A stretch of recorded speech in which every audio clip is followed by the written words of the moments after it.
त्र्यंबकेश्वर ज्योतिर्लिंग की स्थापना एवं कुशावर्त तीर्थ। त्र्यंबकेश्वर ज्योतिर्लिंग महाराष्ट्र के नासिक जिले में स्थित है। नासिक रोड से 11 किलोमीटर की दूरी पर नासिक पंचवटी है। कहा जाता है कि यहीं सीता जी का हरण हुआ था।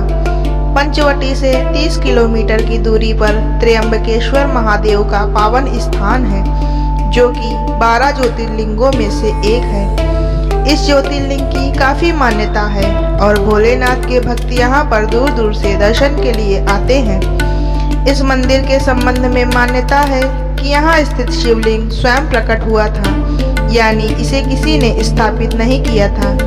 ये मंदिर गोदावरी नदी के तट पर स्थित है। इस मंदिर की खासियत है कि यहाँ सदाशिव, ब्रह्मा, विष्णु तीनों त्रिदेव लिंगों के रूप में विद्यमान हैं, जिनके दर्शन मात्र से त्रिदेव की पूजा का फल मिलता है और मोक्ष द्वार खुल जाते हैं। इसके अलावा इस मंदिर के निकट 3 पर्वत हैं, जिसमें ब्रह्मगिरी पर्वत, नीलगिरी पर्वत, गंगा द्वार पर्वत है। यह भगवान शिव के स्वयंभू ज्योतिर्लिंग मंदिर होने के कारण तथा अपनी पौराणिक महत्ता एवं भव्यता से हर वक्त सुर्खियों में रहता है। आइए जानते हैं त्र्यंबकेश्वर ज्योतिर्लिंग महादेव के रहस्यों एवं इससे जुड़ी पौराणिक कथा व मान्यताओं के बारे में। त्र्यंबकेश्वर ज्योतिर्लिंग स्थापना की कथा। पूर्व काल की बात है। गौतम नाम से विख्यात एक श्रेष्ठ ऋषि अपने परम धार्मिक पत्नी अहिल्या के साथ निवास करते थे। दक्षिण दिशा में जो ब्रह्मगिरी है, वहीं इन्होंने 10,000 वर्षों तक तपस्या किया था। एक समय वहां 100 वर्षों तक भयानक अकाल पड़ा और वहां रहने वाले सभी लोग कई प्रकार के दुखों से घिर गए। इस आसपास के भूतल पर बूंद भर पानी नहीं था। तब उन्होंने वरुण देव की तपस्या की और उनसे कभी न समाप्त होने वाली जलधारा को प्राप्त किया।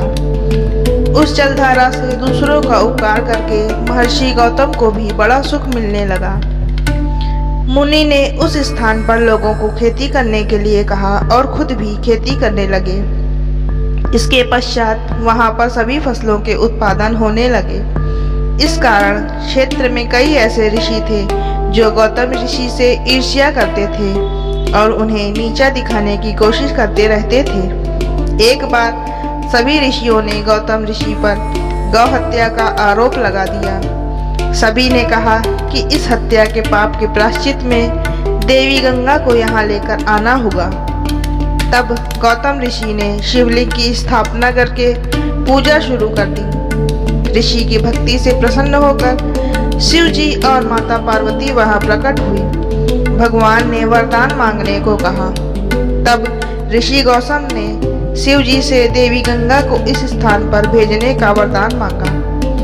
देवी गंगा ने कहा कि यदि शिव जी भी इस स्थान पर रहेंगे तभी वह भी यहाँ रहेंगी।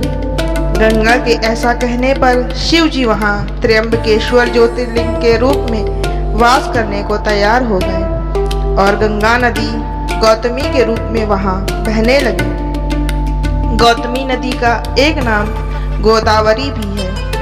इस प्रकार गौतम ऋषि की तपस्या से प्रसन्न होकर स्वयं शिव, ब्रह्मा और विष्णु के साथ त्र्यंबकेश्वर ज्योतिर्लिंग मंदिर में विराजमान हो गए। मुख्य मंदिर के भीतर एक गड्ढे में 3 छोटे छोटे शिवलिंग हैं, जिन्हें ब्रह्मा, विष्णु और महेश के प्रतीक माने जाते हैं। मंदिर के पीछे अमृत कुंड है। श्रद्धालुओं की अपार श्रद्धा है इस मंदिर में। शायद यही एक कारण है कि इस मंदिर में हर महीने हजारों लाखों भक्त भगवान के दर्शन के लिए आते हैं। यह मंदिर वास्तव में अद्भुत है। कुशावर्त तीर्थ की मान्यता। कुशावर्त का उल्लेख महाभारत में हुआ है। कुशावर्त तीर्थ की जन्म कथा काफी मनोरंजक है। मान्यता है कि ब्रह्मगिरी पर्वत से गोदावरी नदी बार बार लुप्त हो जाती थी। गोदावरी के पलायन को रोकने के लिए गौतम ऋषि ने एक कुशा की मदद लेकर गोदावरी को बंधन में बांध दिया। बंधन में बंध जाने के बाद से ही इस कुंड में हमेशा जल भरा रहता है। इस जलकुंड को ही कुशावर्त तीर्थ के नाम से जाना जाता है। देश में लगने वाले विश्व के प्रसिद्ध 4 महाकुंभ मेलों में से एक महाकुंभ का मेला यहीं लगता है। यह सनातन धर्म के पवित्र आयोजनों में से एक है। नासिक में प्रत्येक 12वें वर्ष जब सिंह राशि पर बृहस्पति का पदार्पण होता है और सूर्य नारायण भी सिंह राशि पर ही स्थित होते हैं, तब महाकुंभ पर्व का स्नान, मेला आदि धार्मिक कृत्यों का समारोह होता है। उन दिनों गोदावरी गंगा में स्नान का आध्यात्मिक पुण्य बताया गया है। कुंभ स्नान के समय शैव अखाड़े इसी कुंड में शाही स्नान के लिए आते हैं। ऐसा माना जाता है कि जब जब बृहस्पति सिंह राशि में स्थित होते हैं, तब तब त्र्यंबकेश्वर ज्योतिर्लिंग में स्थित सभी तीर्थ क्षेत्र, पुष्कर, सरोवर, गंगा आदि नदियाँ तथा श्री विष्णु सहित अनेक देवगण पधारते हैं और वहीं वास करते हैं। यह सभी जब तक गौतमी के किनारे रहते हैं, तब तक अपने स्थान पर उनका कोई फल नहीं होता। इस त्र्यंबकेश्वर ज्योतिर्लिंग का जो कोई सच्चे मन से पूजन, दर्शन, स्तवन एवं वंदन करता है, वह समस्त पापों से मुक्त हो जाता है। मंदिर की विशेषता। पूरा मंदिर काले पत्थर से बनाया गया है। त्र्यंबकेश्वर शिव मंदिर की मुख्य विशेषता यह है, यहाँ मंदिर के अंदर एक छोटे से गड्ढे में 3 छोटे छोटे शिवलिंग हैं।